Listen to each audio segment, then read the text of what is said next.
Good morning, everyone, and welcome to another update on the top altcoin playbook. We're gonna look at the markets, we're gonna look at Bitcoin, altcoin. I might do some precious metals and some stocks as well at the end. So let's start by talking about what happened last week. So since the latest update, we had a big liquidation event that went all the way down to around 60K, something we discussed in the previous report, that the price action was telling us that there could be more downside action in the short term. That's exactly what we got. So that's the reason why I did nibble a little bit on the Bitcoin allocation. It's not much because my Bitcoin allocation still below 2% just because it has been dropping. Of course, the moment we go lower and we pass a few months, I will slowly increase my Bitcoin allocation for the next leg up higher. So yeah, it tested that green 200 moving average, didn't really touch it, but it tested it with a long spike down and a big move up to the upside. That's typically what you want to see for a short-term reversal. In later, we will discuss whether it's enough to have a short-term reversal into an uptrend again. Because that's also a question you gotta ask yourself. Are you playing this more as a trade? Are you more playing this as a long-term investment? There's different ways to approach this. But anyway, what I also want to mention, we're still the red background, meaning that it's still not the ideal time to be holding altcoins for the long term. Means that altcoins are still able to go lower in the short term, or at least this year, before trending higher again. So that's why I'm still staying out of most of the altcoins for now. If we look at the cycle view, so looking at the monthly, again, this is playing exactly like previous cycles, where we had a top in the third year of the cycle, and the fourth year of the cycle is basically a down year. And we're now already 1, 2, 3, 4, 5 months down for so 5 consecutive months down already. So that's something that doesn't happen a lot. So we could even see this monthly candle become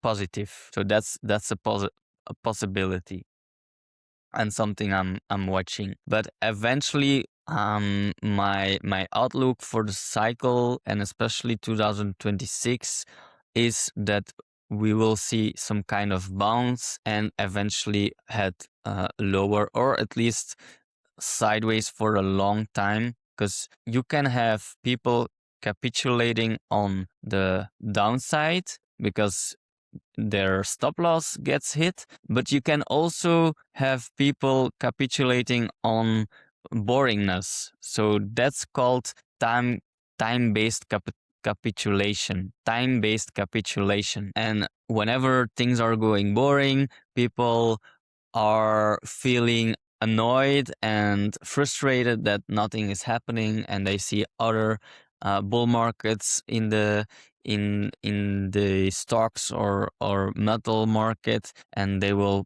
take their money and put it elsewhere. So that's something that can happen as well during this year. But if we believe that the cycle is going to continue like it did in previous cycles, then we should expect a bottom to be around October 2026, because that's a year from the top in October 2025.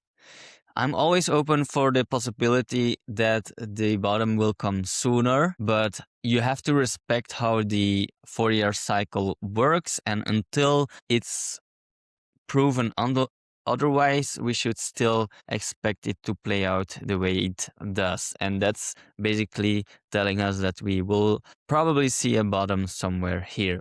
how low will the bottom go. So since we already went down to 60K, and I do think we will see lower prices, my assumption is that we could see a bigger drawdown, let's say 70 to 75% drawdown compared to the drawdown from last cycle, which was around 76. So let's say if this cycle is gonna be a bit less than previous cycle around 70, that means we still hit somewhere around 40K. So buying around K would definitely be something of my game plan. So that's how low I see Bitcoin go. Not something it will do immediately, in my opinion. So I do expect a bounce first, but afterwards a move lower. So it would be something like this, where we move higher, but then eventually some time passes by and we get a final shakeout into the lower levels, the 40K level, and then we start a new cycle. That's how previous cycles would have gone. The past cycle we had a flush down, some sideways, a flush down, some sideways, and a last flush down. So maybe here it's not as steep, so we get in the 50s range. I would personally be buying once we reach October, because if price is still trading at 60K and we slowly are trending higher again, then you want to be positioned for the next bull market. And I wouldn't be just holding off buying just because it doesn't reach my target. So I will look at the time and I will look at price at the same time. So that's my cycle view for right now and my game plan. If we look at how the market moved from a technical analysis standpoint, I'm here on the 4 hour because there's a lot of movement going on the short-term time frame. So I was actually expecting after such a bounce to form a higher low somewhere sooner around this we went all the way down to around 66. Are we forming a new higher low here to resume higher? Sorry, this must be green. I still think that there is a possibility that we test even lower around K before making a higher low here. So that means something like this, where we had lower. That's a possibility, and then we resume higher. So I'm open to that idea. I would take a long trade if it hits around 64, and also take a long trade if it can break 71K. So 71.5K seems a bit resistance here. If it can break, then it would open a long trade for me until 75K. But yeah, this flush to the downside does look like enough for me to have a temporary bottom here. I don't say this is the bottom for this year, but in the short term, I think it's gonna take some time before we take out this low. Of course, anything is possible, but I'm talking probabilities here. So to me, it seems more probable that we just make a higher low here and then resume higher and breaking this high, forming a higher high as well. You can imagine that people will become very bullish if they start to break this high and then speculate that the bear market is already over and long again. But in my opinion, this will eventually just be a lower high on the longer term time frame, somewhere around 80K, 90K, and head lower again. I do think we will get some kind of strong bounce that will get everyone excited again and get everyone buying crypto again before a flush down. I'm basically gonna play the small bounces here to the upside, and yeah, just see how the short term trades are going. Not too much on altcoins unless I see a big flush down somewhere. I did take a position on hype. I will cover it later on, but only the ones that I'm feeling they are strong charts, because we're covering altcoins, but not altcoins have strong charts besides some of them. And I would still play them from level to level, not just hoping they would make all-time highs. So I would take profits at resistance levels. So that's my take on Bitcoin on the technical analysis. So let's continue with Bitcoin dominance. So facing heavy resistance here at 60%, you can see even Bitcoin dominance went down during the flush. So that means altcoins held up relatively stable. The thing is, they already went down so much, meaning that the Bitcoin had to catch up with them. So I would still favor, especially in a bear market, I would favor holding Bitcoin instead of altcoins. I think if you look at many Bitcoin or altcoin versus Bitcoin charts, you will see that Bitcoin is still outperforming the major ones. Then looking at Ethereum, so Ethereum broke all the way down, hit around 1,850. So that's a long level where you could go long, and then tested that 2,150. I would say if it can break this level, 2,150, it would trigger a long trade for me. So definitely something to watch, or buy at 1,850 with a stop loss, of course, below. So that's how I would play Ethereum. You can see Ethereum versus Bitcoin, it broke down, hasn't reclaimed that level yet. So yeah, I'm not sure if we should expect a strong bounce here. Maybe maybe in the short term, hits here again, faces some resistance, and then trends lower to the 002 level. Now let's look at some altcoins. So starting off with Solana. Solana indeed broke down. So I have my support level at around 78 for Solana. I think it's is a decent level after such a flush down to take a long trade. But again, you wanna minimize your risk, take profits at resistance level. I would say $100, and then place a stop loss somewhere lower. Let me see if I can make some kind of trade for a long trade. So if you take your stop loss at the last candle below support and see if we can get to 100. Yeah, that's still a 2.5 risk reward ratio. So that's a decent trade you can have for Solana, trading this range. So that's something you could do. And then when it hits that $100, I would think that it faces some resistance here. So it could be a short trade where you place a stop loss just above $100 and then take profits at $78. So this is some trading ID for Solana. So for TRX, I think we should be looking lower at around 27 cents. So here. So I think this is more the level to play for TRX. It's still facing a lot of resistance at that 32 cents level.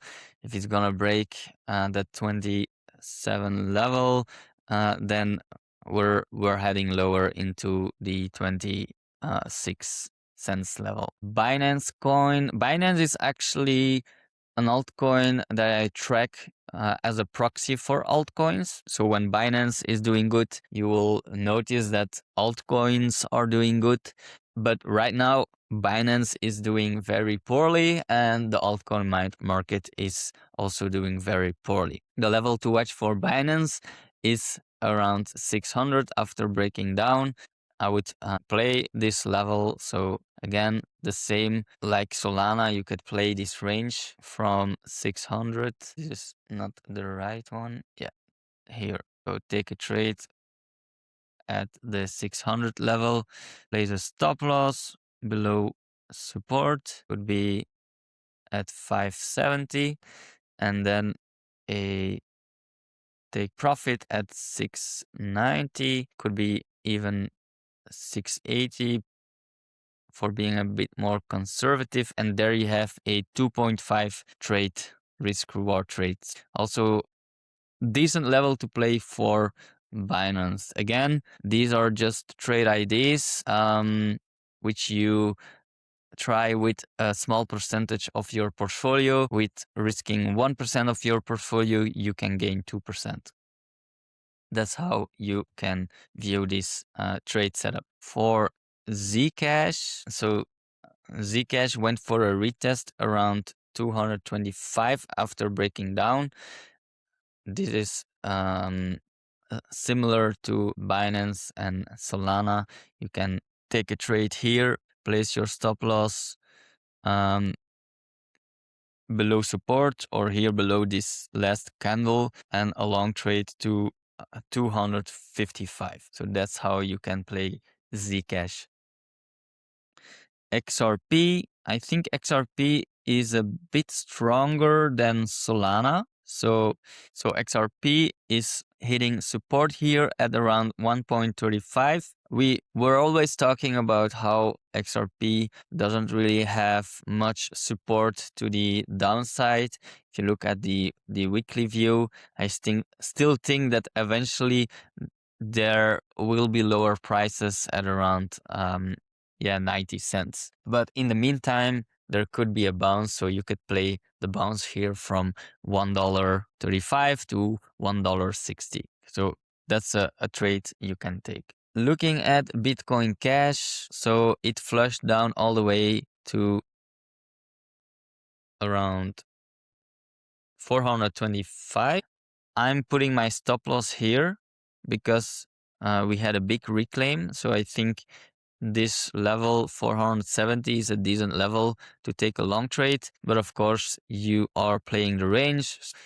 Hitting that 570 is a level to watch for Bitcoin Cash. And then Monero, I'm placing my support where we had the flush down, so around 266, and the resistance is around 366. So if it gets to this level again, you can play the range. I think this is also a decent spot for a short-term short trade. So stop loss somewhere above resistance and short until it hits 270. Dash, a bit weaker. I'm still putting it on the list because of the privacy narrative. Maybe it picks up again. And Dash is heading lower. So I would place a long trade at $26 and it's facing resistance at 45. So if you look at the level here, it has a lot of support. Here faces resistance in previous tops. So I think that's a decent level to be watching for Dash. Right here, I wouldn't be trading. Then Hyperliquid, I took a trade on Hyperliquid at $28. And my take profit will be at 36.5 $36.5. So playing this range here. My stop loss so would be somewhere at 27. So this is how it looks like. 28, placing a stop loss right here, and then somewhere at 35. That's a decent risk reward ratio of around 8.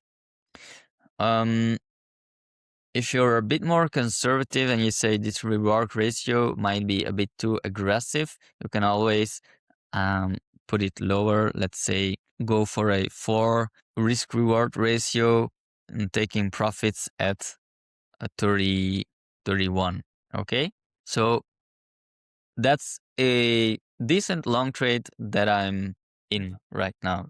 So let's see how it plays out. And I'm still in roll bit. So roll bit, we noticed a swing low, takeout of the swing low here on the monthly chart, and it's making higher highs, higher lows. So for now, I'm still playing this. I'm hoping actually for Bitcoin to rebound and Rollbit to really move higher. Hopefully, getting to the target I was aiming around 0.11. And let's look at some commodities because they are still performing pretty well. We have silver. I'm gonna look on the daily chart. Silver for me still looks like it has topped here. No sign for me to say this is going to resume higher. So maybe a higher top here and move down again. For gold, I'm thinking this might make new highs. It's showing more strength. You can see it made new highs here. Silver didn't, so gold definitely stronger. If you look at the gold silver ratio, you can see it's reversing again. So the gold silver ratio is simply comparing gold versus silver, and it was going down a lot in the last few months, let's say year. But now we are seeing that gold is actually reversing against silver. So just like we are looking at the Ethereum versus Bitcoin chart, this is something we can look at: gold versus silver, or silver versus gold. Basically to tell you what's best to hold. And right now it would be better to hold gold, in my opinion, because we are seeing some kind of reversal here. Let's look at palladium. So I mentioned I want to get out of palladium, and I did, just because I played the move basically from here, and now it feels like it's gonna need some time to consolidate, and we're still seeing so much opportunities in the software stocks.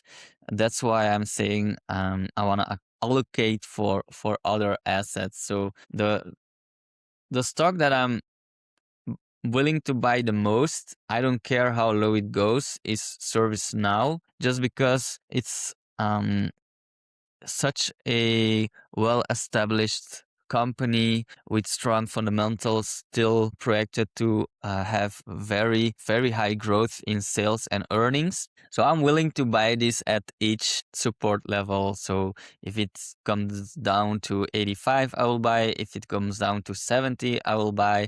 And I will buy even lower. If it, let's say, comes down to 50, I will buy more.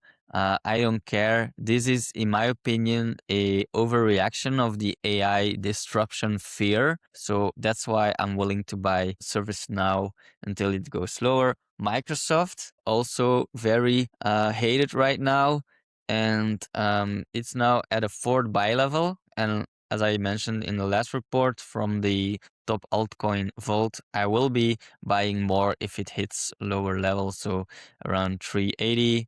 340, all levels to watch. Even lower at 300, I will be buying. Now, I won't be buying big allocation. It will be small allocations to scale in, because you need to manage your cash very wisely and make sure that you do have cash to buy if it goes lower. So I think I have around 10% cash still in my portfolio. Broadcom is another one I will add if it continues lower. Right now it's just at the first buy level. I'm hoping it gets down, and this is a semiconductor, and semiconductors are very cyclical, so I do expect they will go through some bear markets, and that's where you want to be buying. And lastly, this was something I called out for, that consumer staples are very undervalued against the the S&P 500. I am into Pepsi, and I think I bought some here, and even around 140. I'm even looking to buy more if it drops higher, but you can see it's now making higher highs and higher lows. So I think what we're gonna see, sorry, in Pepsi is some higher low again and then resume higher. And this year I expect new highs for Pepsi. And if we get this higher low, I might add some more here, because I was into Coca-Cola and Procter and Gamble, but I sold them to buy more PepsiCo. I think PepsiCo has a more well-established fundamental base, and the trend looks stronger. So a bit of talk on other assets. I hope you don't mind. Yeah, let's see how Bitcoin moves. I really think this flush was enough for a small bounce. So I will be taking some trades if they break overhead resistance or come near my support levels, because there could be some money to be made in these short-term bounces. And as I said, I'm also in a long trade for Rollbit and Hype. That's it for today. I hope you enjoyed it. If you have questions, do let me know, and I'll see you next week. Bye.